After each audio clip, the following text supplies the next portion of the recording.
Zim talent. Sim Christopher. It's Pamela Loli, Miss Junior Production. Mr. Junior Production.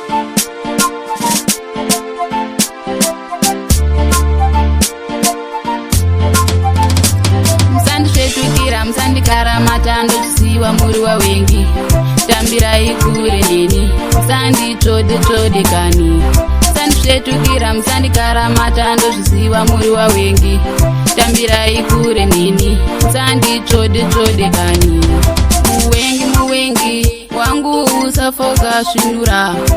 kuita sematemba iwewe gomba uchiriona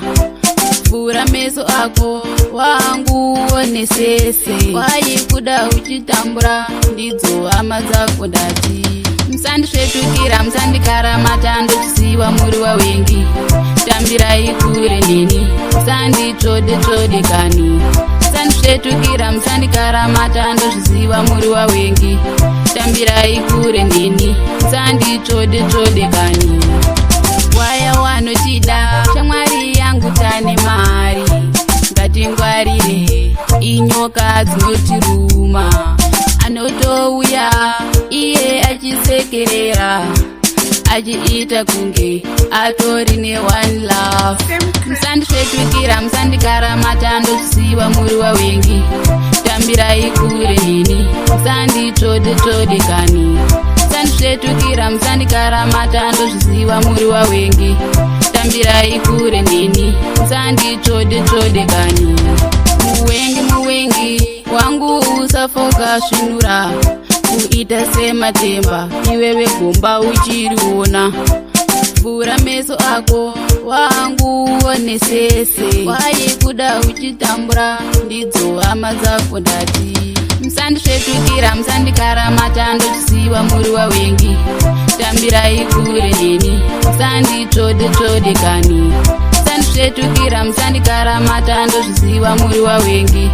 tambirai kure neni musanditsvode kani waya wanotida shamwari yangu tane mari ngatingwarire inyoka dzinotiruma anotouya iye achisekerera achiita kunge atori ne1 love musandisvetukira musandikara matando chisiwa muri wawengi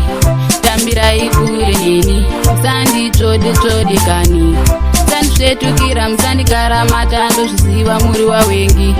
tambirai kure neni musanditsvode kani musandikara matando muri wawengi big up